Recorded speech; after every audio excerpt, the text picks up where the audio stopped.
Thank you, Mr. Speaker, for allowing me to speak on the bill. On the bill. I want to thank the sponsor of this bill. I am in great support of this bill, and I want to thank him for his hard-fought years of getting this bill on both sides of our legislature, the Senate and the Assembly, and I'm really proud of him. This is a bill to restrict the use of solitary confinement in New York State prisons. Despite recommendations by the Human Rights Watch, solitary confinement has been widespread in correctional facilities in New York and across the country. The use of solitary confinement is a human rights violation. It's cruel, inhumane, unethical, and counterproductive.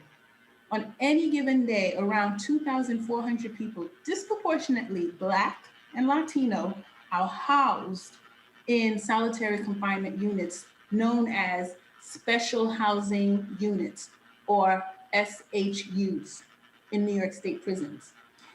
In these isolated conditions, they are confined to small, sometimes windowless cells, usually the size of an elevator for 22 to 24 hours a day without any meaningful human contact or programs for months, years, and sometimes for decades. When I think about that, I think of the many trips that I took to Africa, and when I visited the slave trade castles in Gorée Island, that was in Senegal, in Ghana.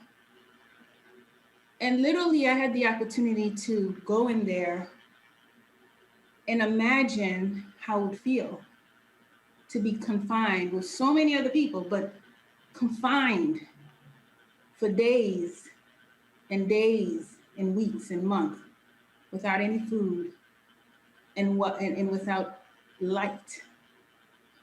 And to me, it is a form of slavery. I agree with my colleagues when they talk about enslavement, that penitentiary is another form of slavery. And I had that first experience when I went to the motherland. People of color are overrepresented in solitary confinement compared to the general prison population.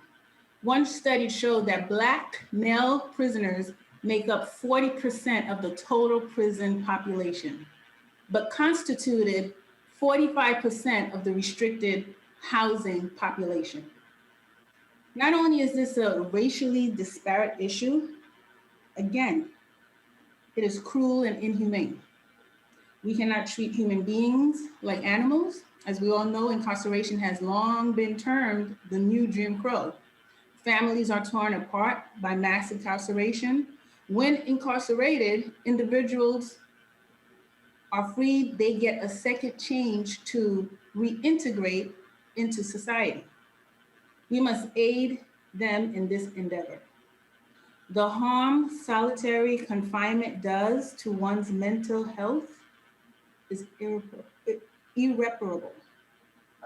This bill, known as the HALT Solitary Confinement Act, would limit the time an inmate can spend in the segregated confinement, end the segregated confinement of vulnerable people, restrict the criteria that can result in such confinement, improve conditions of confinement, and create more humane and effective alternatives to such confinement.